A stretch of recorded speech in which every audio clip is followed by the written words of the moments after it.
Bismillahirrahmanirrahim. Myself, Advocate Mia Sadi Vasteoka, and you are watching my YouTube channel for law lectures. और आज का जो हमारा topic है वो creation of tenancy which is provided in Punjab rented premises act 2009।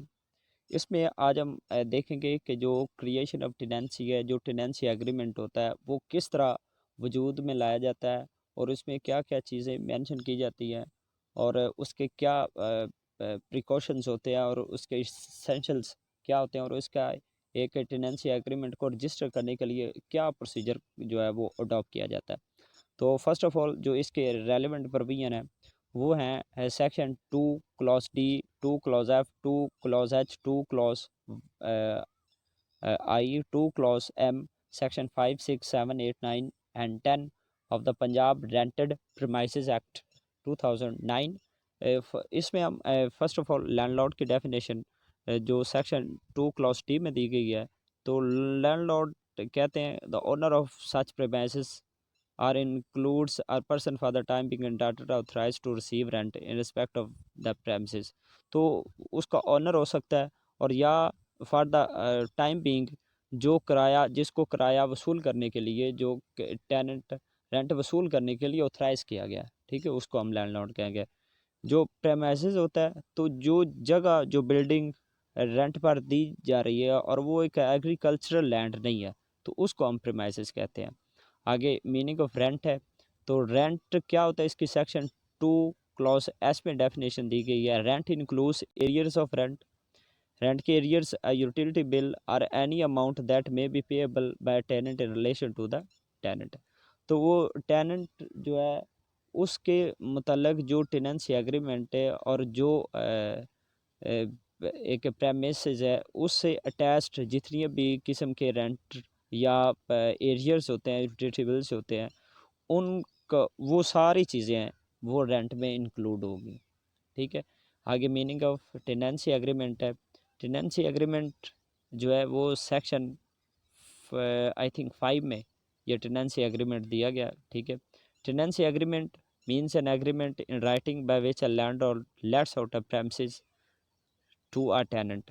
कि जो टेनेंसी एग्रीमेंट है वो एक ऐसा मुआहदा है, वो एक ऐसा लिखा हुआ मुआहदा है कि जिसके ज़रिए जो मालिक मकान है वो किरायादार को एक जगह जो है वो किराए पर दे देता है। वो एक प्रेमिसेस, एक अहाता, एक बिल्डिंग, एक टेनेंट वो किराए पर दे देता है। आगे इसकी जो क्रिएशन ऑफ टेनेंसी है ये सेक्शन 5 है। एक फर्स्ट ऑफ ऑल सेक्शन 5 क्योंकि प्रोसीजर हमने एक अडॉप्ट करना है, तो first of all agreement between landlord and tenant under section 5 of the Punjab Rent Premises Act 2005 provide that a landlord shall not let out a premises to a tenant except by tenancy agreement। तो जो landlord है वो tenancy agreement के बगैर tenant को वो हाता, वो बिल्डिंग, वो टेनेंट एरिया वो उसको किराए पर नहीं देगा, वो शैल नॉट लेट आउट, उसको लेट आउट नहीं करेगा। Which is clear to show that any such tenancy agreement is to be in writing. जो टेनेंसी एग्रीमेंट होगा वो राइटिंग होगा and this fact is further supported by the directions that the landlord shall present the tenancy agreement before the rent registrar. और जो landlord है वो tenancy agreement rent registrar जो कि हर ज़िला में होता है, हर तहसील लेवल पर होता है, उसके पास पेश करेगा। And such presentation can only B in writing of such tenancy agreement, और वो जो उसकी प्रेजेंटेशन है वो इन रिटन फॉर्म हो, यानी कि जो टेनेंसी एग्रीमेंट है वो it should be in written form where the tenancy agreement is presented and endorsed by the rent registrar. कहते हैं कि जहाँ पर जो टेनेंसी एग्रीमेंट है वो प्रेजेंट किया गया और रेंट रजिस्ट्रार की तरफ से इंडोर्स किया जाता है, वो कैसे किया जाता है? It amounts to the fact that the relationship of landlord and tenant has been created in between the parties to the tenancy agreement, the particulars of which have been rented in the register maintained in the office of the rent registrar। तो जब tenancy agreement rent registrar के सामने present किया जाएगा तो जो rent registrar है वो एक स्पेसिफाई जो रेंट मेंटेन रजिस्टर है उनके ऑफिस में, उसमें उनके पर्टिकुलर्स जो हैं वो वहाँ पर लिखेगा, वहाँ पर मेंशन करेगा, ठीक है, वो एंट्री करेगा।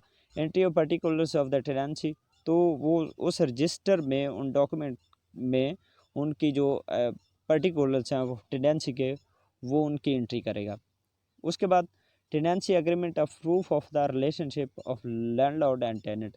जो टेनेंसी एग्रीमेंट होता है वो टेनेंट और लैंडलॉर्ड के द रिलेशनशिप का एक सबूत होता है, और उसके कंटेंट्स होते हैं। ठीक है, वो कंटेंट्स क्या हैं? Contents of tenancy agreement under section 6, वो 6 के मुताबिक उसके कंटेंट्स वो ये होंगे। फर्स्ट ऑफ ऑल उसमें होगा जी particulars of the landlord and tenant. Landlord और टेनेंट के पर्टिकुलर्स, उनका नेम, फादर नेम, उनकी कास्ट, उनका जो एड्रेस। ठीक है, डिस्क्रिप्शन ऑफ द प्रेमाइसेस, वो जो बिल्डिंग दी जा रही है रेंट पर, जो मकान दिया जा रहा है उसकी डिस्क्रिप्शन सारी, उसकी वजात। पीरियड ऑफ टेनेंसी, कितना अरसा, कितने अरसे तक वो टेनेंसी एग्रीमेंट चलेगा। रेट ऑफ रेंट, तो जो रेंट है उसकी शरह बयान की जाएगी, उसकी ड्यू डेट बयान की जाएगी, और मोड ऑफ पेमेंट उसके बयान की जाएगी। वो किस तरीके से रेंट पे करेगा, कितना रेंट पे करेगा, माहाना कितना इंक्रीमेंट होगा या सालाना कितना इंक्रीमेंट होगा। ठीक है, particulars of the bank account of the landlord if the rent is to be paid through bank. और अगर उसका जो रेंट है वो थ्रू बैंक पे किया जाएगा, तो जो लैंडलॉर्ड है उसका बैंक अकाउंट नंबर वहाँ पर लिखा होगा। The purpose of which the premise, जो मकसद है प्रेमिसेस को लेट आउट करने के लिए, कि वो रहायश के लिए, बिज़नेस के लिए, किस चीज़ के लिए, स्टोर के लिए, वो किस चीज़ के लिए, उनको वो मकसद टेनेंसी एग्रीमेंट में उनको लिखना पड़ेगा। Amount of advance rent, security और पगड़ी इफ़ एनी। तो जो हम कोई भी जगह एक रेंट पर लेने से पहले हम उनको एक एडवांस पेमेंट करते हैं।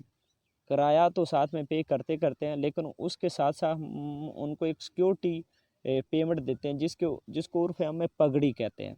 ठीक है, और जब हमारा टेनेंसी एग्रीमेंट ख़त्म होता है तो जो वो पगड़ी होता है वो 10 सर 20 सर, वो टेनेंसी एग्रीमेंट के बाद वो हमें वापस कर देते हैं, वापस की जाती है। ठीक है, where tenure of tenancy is fixed according to section 6 clause 2 के मुताबिक, जहाँ पर टेनेंसी एग्रीमेंट फिक्स किया जाता है, उसका टेन्योर फिक्स किया जाता है, तो उसका आगे क्या procedure, the rent shall be deemed to remain the same for the whole of the tenure.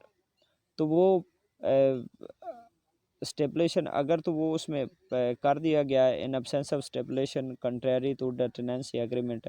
Tenancy agreement में अगर कंट्रेरी उसको बढ़ाने के मतलब अगर तो कंट्रेरी प्रोविजन है, कोई उसमें कोई ऐसी चीज़ लिखी गई है, तो वो जो रेंट है वो मेन वो जो है ना वो डीम किया जाएगा, वो समझा जाएगा अगले साल के लिए, उस पूरे साल के लिए एक जैसा रेंट समझा जाएगा।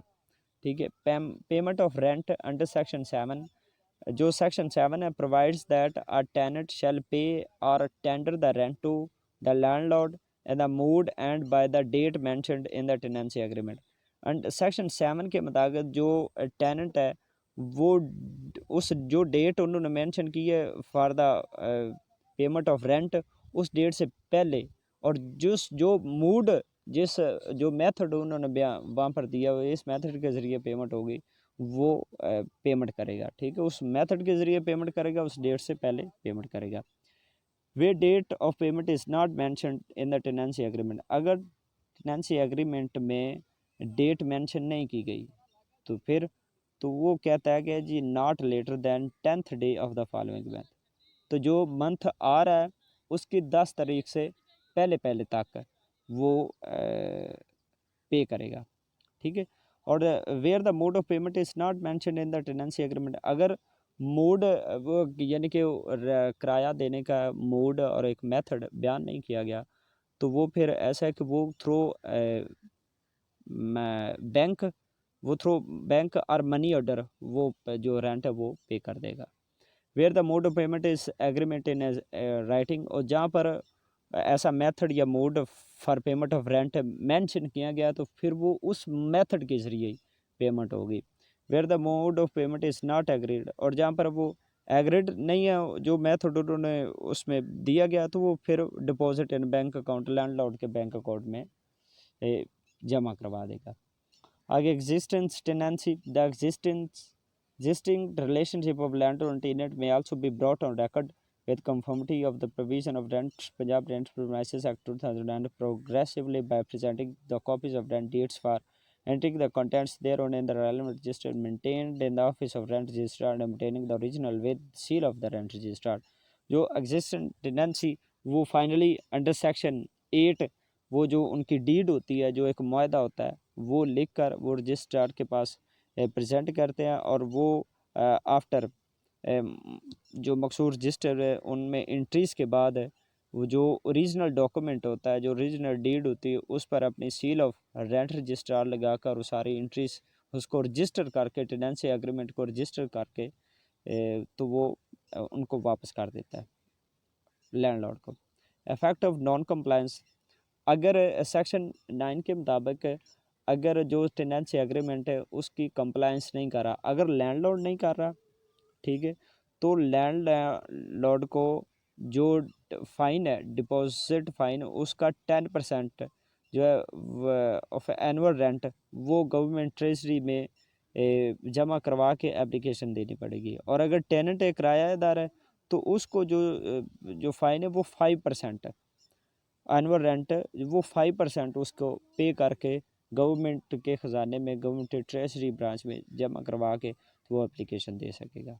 ठीक है, आगे इफ़ेक्ट ऑफ अदर एग्रीमेंट, अगर कोई अदर इसके अलावा कोई अदर एग्रीमेंट हुआ अंडर सेक्शन 10 तो उसको अंडर सेक्शन 10 उसको प्रेजेंट किया जाएगा और उसके मुताबिक वो कार्रवाई की जाएगी। तो इस हवाले से हमारी जो टेनेंसी है वो क्रिएट होगी। आई होप कि आपको ये लेक्चर पसंद आया होगा। इस चैनल को सब्सक्राइब करें, वीडियो को लाइक करें, शेयर करें। मुझे इजाज़त दें। अस्सलाम वालेकुम।